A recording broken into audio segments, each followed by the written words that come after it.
listening to the Technical Staff and Theatre Workers podcast. It's the podcast in which I talk to people who work backstage in the technical theatre industry about how they got in, their experiences, and any advice they can give to anyone getting in. This is episode 10 of season 1, the final episode of this season. Thank you so much for listening this season. We've had some fantastic download numbers. People seem to really enjoy it, and I'm really enjoying doing it. So long may that continue. Thank you so much once again for all the downloads, all the listens, and I hope you've really enjoyed it as much as I've enjoyed doing it. So without further ado, let's get on to our final guest of Season 1. I'm with my guest host at this time. If you'd like to introduce yourself. Hello, I'm Nihal, bracket sweep. Hello, Nihal, bracket sweep. Thank you for joining me. Thank you for doing this again. You're welcome. Pleasure. It's like the 4th time we've done it. Yeah, press record this time. Yes, we are recording this time, so I'll hand it over to you. Okay, Bram. Hello. How are you? I'm good. How are you? I'm good, thank you. Great. Right, so how did you get into the industry? Well, like you, when I was very young, I wanted to be a performer. Uh-huh. This is a long-winded answer, so this will probably take up most of the podcast. That's fine. So I wanted to be a performer, so I I applied for universities to do acting as a course, and the one I really wanted to get into was Manchester Met. Now, all these courses you had to pay to audition for. So I went to Manchester Met, and we were split into groups, and there was something like 26,000 people applied, and it was like a 28-person course. So chances are you weren't going to get it anyway. So I got up in front of my group of people, and I did my contemporary, and I did my Shakespeare, and I did my modern pieces, and I was very happy with them and proud of them. And I sat back down, and the next guy got up and completely blew me away. Oh. And I thought, I'm not good enough to do this. So I went back. I fell back onto music. Long-winded answer. So I went to university into music technology, which was mainly back then studio-based work. So I decided when I came out of uni I didn't want to work in a studio ever again because it's boring. So then I was working in a pub, and I was talking to a guy who came into the pub, and we were talking about miking up sets, miking up people using the set, because he worked at the local theatre, and he said you should come and do some casual work at the theatre. And so that's how I got into theatre. And that's how it all began. That's how it all began. Okay. So what was your first big gig? My first big gig was the tour. I was an ASM, assistant stage manager, on the tour of Jekyll and Hyde. Right. Yes. And so you obviously didn't stay being in stage management. No, I always wanted to do sound, but it was a way in, yeah, absolutely. And then what about your first sound gig then? My first sound gig was the number 2 on the tour of Seven Brides for Seven Brothers. Right, so you didn't even start depping, or you weren't a number 3, you went straight No. to number 2. I was an ASM on that particular tour. Yeah. And the number 1, right near the end of the first leg of the tour, fell off the pit and broke his arm. Oh. And so he was off for the next leg of the tour, or for the next few weeks he was off.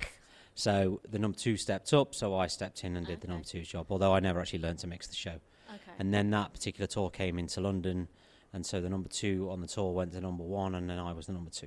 Fantastic. So you've toured a lot then, obviously. I toured for a good few years. Yeah. And you really do learn a lot on tour, don't you? You do, yeah. You learn how to fix things for a start. Yeah. There's not always... See, the thing about London is that you can always send stuff back. If something's broken, you just send it back to the hire company and they'll send you a new one. Whereas if you're in, the middle of nowhere up north, you can't always send it back. So you have to learn how things work, and you have to learn how to fix things. And so it's a really good way of learning how it all fits, how things come together. And absolutely, because you're putting it together and taking it apart every week in my case, because it was a weekly tours. Yeah. But also you learn how to communicate with people, which helps because you're with the same people over and over again. Sometimes familiarity can breed contempt, so you have to learn how to resolve issues as well as communicating with people while you're on tour, because you've got to. Well, yeah, it's part of the job, isn't it? Really? Exactly. Yeah. So, what was any favourite moments, favourite shows, favourite stories? Favourite shows, I did Rocky Horror Show, which was a great show on tour, brilliant, loads of fun. You get to yell at the stage every day. That's Was great there fun. anyone famous in it? Any celebrities? Oh, well, Richard O'Brien came into it for a couple of weeks, which was always good fun. But I mean, I'm not going to say nobody famous was in it because that's a bit unfair on the people who were in it. But there was, no mega stars. Let's put it that way. But everybody in it was great. It was really good fun, really enjoyable. So I enjoyed that. I've enjoyed every show I've been on a lot of the time because it's always who you're with, isn't it? Yeah. And you make the best of what you've got. I think you should do anyway. Yeah, and as long as you've got a good team and a good company. Yeah. You can have good fun, can't you? Absolutely, you can. So what do you think? What would you say were the pros and cons of working in the theatre industry? Well, as many people have said, the cons are obviously the hours. I got out of pub work and went into theatre because I wanted to work sociable hours, which obviously didn't happen. So the hours are, but it comes with the territory, so you should know what the hours are before you even start. And the hours kind of set you up for socialising with the people that you work with. The pros are it's theatre and it's awesome. And you met your wife. I did meet my wife, from theatre, But it's awesome. Yeah. It's theatre, isn't it? You're putting on the shows and. Is there any advice you would give to anyone starting out on how to get into the industry? Any tips or anything like that? Well, I think it doesn't take 2 minutes to find out who is the head of a department on a show. Write them a letter. Don't put a load of rubbish in the letter as well. If you want dep work. What do you mean a load of rubbish? Well, you don't garble the letter. Just write down simple. I'm available. I'm looking for dep work. If you have any, please let me know. That's all we need. We don't need a list of your accomplishments and what you've done. Yeah. And what you can do. We get letters from people who want dep work who tell us what sound desks they can use. Now, I understand that, if somebody's new and they don't know, then they don't know that we don't need to know that because they're never going to touch the sound desk. But also, with covering letters, people tend to write a lot of stuff that's already on their CV. So they'll give you a CV and then a covering letter with an identical amount of things on it. So there's no need for that. So just a simple covering letter, find out who you're writing it to, because if you just write it to whom it may concern, that's really not good. And it doesn't take 2 minutes. And just keep plugging away, I think. Yeah, I remember going, and the advice I was given was to go and watch as many shows as you can. Yeah. Sit at the desk. Yeah, absolutely. Then you get to know the team and stuff like that. Sit at the sound. Ask if you can sit at the sound desk. Ask if you can shadow people. Depends on what department you want to go into. Don't say you want to be a sound designer just yet. Yeah, don't say you are a sound designer. Okay. Don't come out of college saying you're a sound designer. That's terrible. But just learn as much as you can. Get your name out there. Yeah. If you get dep work, get your head down, do the job, do as you're asked. If you have an issue, ask. Yeah.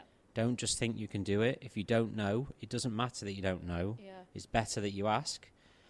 Get your head down, do your job, and it's a small industry. That's really good advice, isn't it? Because you can fall into a terrible trap if you don't put your hand up and say, I don't understand, or I've made a mistake. Yeah, absolutely. And you get a lot of, what's the word I'm looking for? Idiots. No. Jewellery. Respect. Porcupines. If right. you say, yes. Sorry, I don't understand. Yeah, I don't know what you're asking me. It doesn't matter. Can you clarify? Yeah, do you mind? Yeah, it's absolutely fine to not know something. There's loads of stuff that we all don't know. Yeah. Nobody knows everything. Of course they don't. So, that's another great thing. The first production manager I ever worked for said to me, the only thing I'd like from you is don't come into the job thinking you know everything, because you don't. He said, I've been working, this was a long time ago, he said, I've been working in the industry for nearly 40 years and I don't know everything, so you certainly don't know everything. Oh yeah, so that's good advice. So, yeah. But it's, just get your head down, do your job, keep your nose clean. Yeah. Don't go into an office and see that there's banter in there and think that you can automatically become involved in that, because those people have worked together a lot, they know each other. It isn't... don't become over familiar too quickly. Yeah. But don't sit there quietly and set on your thumbs. Yeah. Oh, and another thing, while I'm on it, if you get to shadow someone, or if you get to go backstage and do a day's work experience with a department, and they ask you if there's any questions, ask questions. Don't say, "Oh, no, I'm fine. I think I'm all right." Yeah. Even if it's the most mundane, you think it's the stupidest question. Yeah. It's really not. Yeah. Ask. Yeah. Because you never learn unless you ask. Yeah. I suppose some people might feel that they've been put on the spot, but Yeah, absolutely. But it's important to ask questions, isn't it? Absolutely. That's how you learn. Have you come across any issues working within the industry? I mean, yes, I've seen it happen. Personally, I believe I was held back from getting a job, from even being able to apply for a job by somebody because they didn't like me, naming no names. Oh. But everything happens for a reason, right? So you just have to deal with that and move on and go and get yourself a job elsewhere. Yeah, I don't think you should even think about that sort of thing, should you? You just have to. Yeah, hearsay. but It's not a it good does thing. happen, you know. If you might accidentally, even if it's not to your knowledge, rub someone up the wrong way, and then you know they tell somebody and they tell somebody, and then it can become quite difficult. But you know, going back to previous advice, if you get your head down and do your job, you know, you'll be fine. And is there a dream job a show that you'd like to mix? A dream show I'd like to mix. If we're going to bring something back, or if there's something new, is there something that you think, I'd really love to do that? I mean, because you've done quite a bit, really. I'd like to do Beetlejuice if it came over. I remember you saying that. Yeah, because it's a brilliant soundtrack, and I think it's a brilliant show. I always said at some point I'd like to mix Phantom, but whether that'll ever happen, who knows, eh? Well, you never know. But On that subject, can you give us a list of shows that you've done? I've done, among others, I've worked on Hairspray, Love Never Dies, Book of Mormon, obviously, Les Mis. Oh, someone's coming in. Someone's coming in. No, they're not. They're just wandering past. Member of the cast on the phone. Wandering Hi, past. MJ. Les Mis, Zorro, which you laugh every time I mention. I know, you laugh at Zorro. because I always ask you the same question. Did they have the sound effect? Yeah, they did. Yeah, there are two actually. So it wasn't a keyboard. It was no, it was a sound. It was 3 sound effects. So at the top was it on tape back then, or? Oh no. This was not quite that long ago. There was 3 sound effects. There was one at the top of the show. It was a giant like flaming Z, and it set on fire. Yeah. And then there was at the end of Act 1, he cuts a Z into someone's chest, and he does the. Yeah. So there were 3 sound effects. So. I'm sorry I missed that show. It was a really good show. Who was the sound designer? Mick Potter was the sound designer. Yeah. It was really good. I really enjoyed it. Aspects of Love on tour, which you've done, but it was a different version, obviously. Yeah. I've done Rocky Horror, Jekyll and Hyde, 7 Brides. I did a version of The Lion, the Witch, and the Wardrobe in a tent in Kensington Palace Gardens, which was good fun and completely different to anything I'd ever done before or since. And then I have depth since I got in the industry. You see, I started off as number 2, but then in between jobs, I've depth on Matilda, Warhorse, things like that.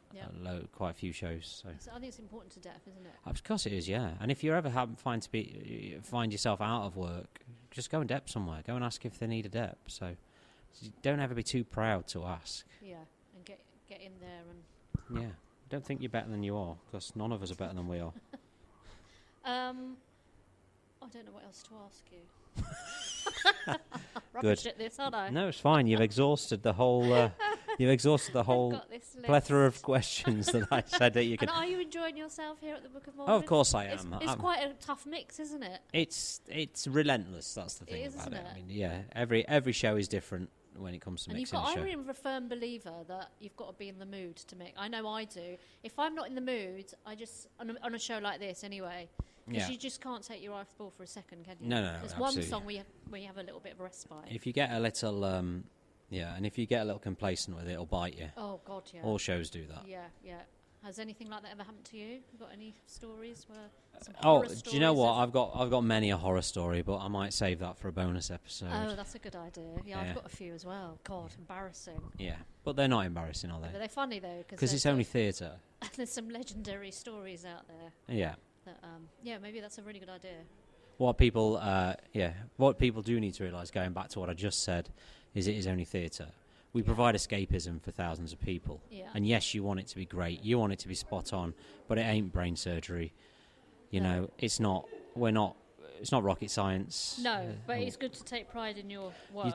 Yes, absolutely. Of course, I'm not saying you don't take pride. You have to take pride in everything that you do, and you have to do it to the best of your ability. But if something goes wrong, don't dwell on it. Yeah. You can't dwell. I have a tendency to do that when I'm learning. Yeah. And I really kick myself if I... But it's really hard because... It took me a long time to get over the fact that if I did something wrong, that I'd just then let it affect me. Yeah. For like the next 10 minutes. I totally sympathise. And that's the thing, you can't, because you have to carry on. Yeah, got to keep going. Otherwise the whole show goes to shit. Absolutely. Doesn't it? Yes.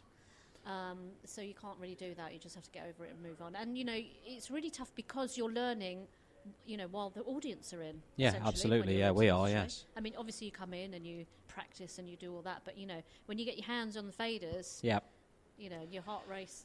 It's live. Yeah. It's live. Yeah. Yeah, absolutely. I remember being at the desk out here with you and Scott, and God, I remember just the heart rate started to go up especially because the first number is really quite overwhelming. Yeah, it's quick. Once you know it, it's fine. It's like anything, isn't it? Yeah, absolutely. It's reps, isn't it? But to start off with that number is just But it is quite good fun, isn't it? It is good fun. Yeah, absolutely, of course. Right. Anything else? No, I think that's good. I think we're good. I think if that? you're happy with that. Are you happy with that? Yeah. You're the host. I don't think I'm a good host. But anyway, I hope you enjoyed that. Thank you. Yeah? Yeah. Okay, good. All right then. Bye, Lovely. everyone. Thank you. Hey, big thank you to me for that one. I really enjoyed that one. And, of course, thank you to Sweep for helping me out with that. I hope you enjoyed that one as much as I did. It was really good fun. And that's the end of Season 1. So a big thank you to Michael, Jez, Izzy, Aaron, Harriet, Sweep, Tracy, Mitch, Ella, and then, of course, myself for... What a great season we've had to start this podcast. So I hope you've really enjoyed it, and I shall see you all for Season 2.